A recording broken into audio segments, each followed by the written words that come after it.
السلام عليكم ورحمة الله وبركاته. ازيكم يا حبايبي؟ عاملين ايه؟ ان شاء الله تكونوا بخير. النهاردة فيديو تشجيعي كده، نشجع بعض على الشغل، وايه اللي تقبليه وايه اللي ممكن ترفضيه في الشغل. ان شاء الله ربنا يعيننا ويعين الجميع. النهاردة الزبونة جابت لي جيبة التل دي بتاعت بنوتتها. طبعا التل احنا عارفين ان هو مش عملي في الاستخدام، فهي جابته علشان تغير التل وتعمله ستان. فطبعا انا خدته منها، قبلته لانه ان شاء الله هيكون كويس. طبعا هي هتبدل التل بستان.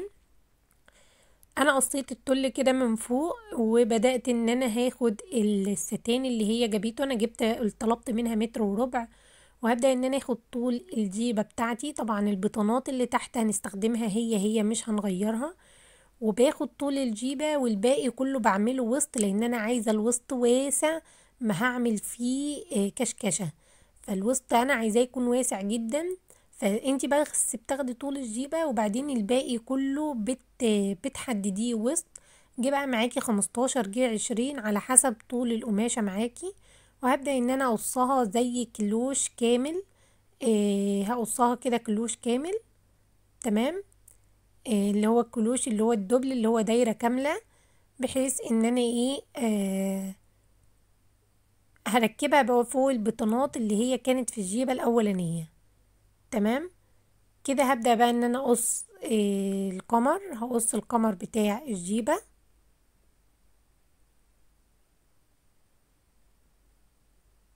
وهبدأ اقص القمر وهقص البلوزة. البلوزة نعملها بلوزة صك عادية خالص، دي فيونكة عشان نحطها على القمر بتاع الجيبة.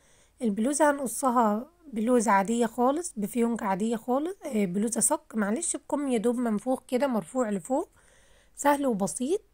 احنا طبعا عارفين ان الكم المنفوخ احنا بنرفع، بناخد طول الكم بنرفع فوقيه 10 سنتي، دول ملناش دعوة بيهم.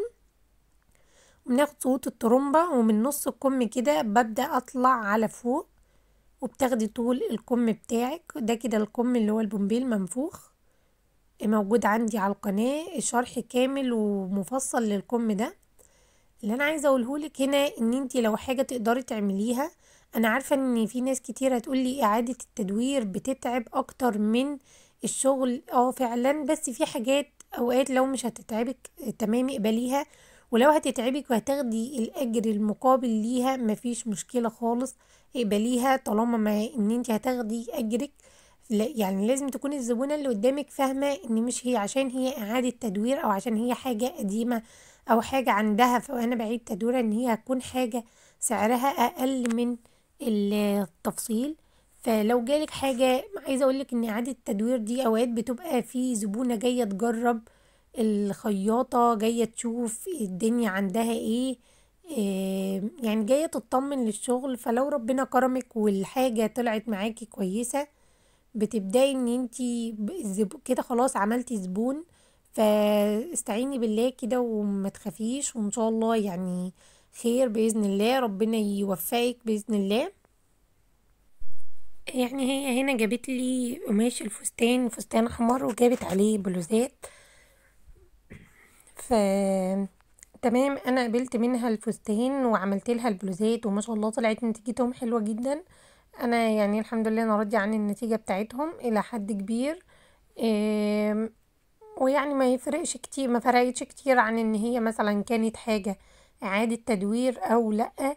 وهو ده الفرق، ان انتي لما تطلعي لها من حاجة اعادة تدوير حاجة كويسة وحاجة جميلة، فهي هتبدأ ان هي تثق فيكي، وتبدأ ان هي تجيب لك شغل، او تقول الحاجة دي مثلا لما تلبسها.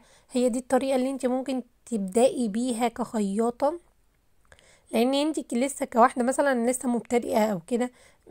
في واحده هتكون خايفه تجيب قماش وتجازف معاكي بالقماش، فتوكلي على الله.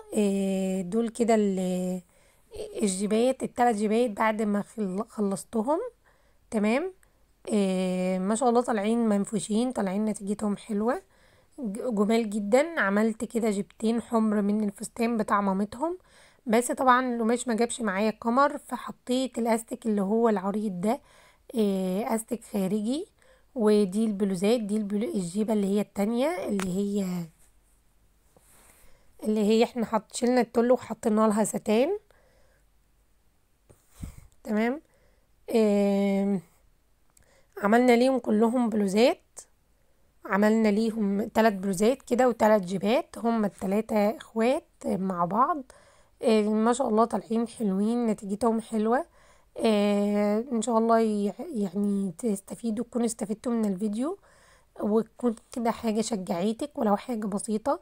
هي الفكرة هنا ان انا القصد ان انا اشجعك واقول لك استعيني بالله واقبلي الشغل اللي يجيلك، ما تقوليش على حاجة لا، حتى في الاول مبدئيا لحد ما تتمكني ان شاء الله، وربنا يوسع في رزقك بإذن الله.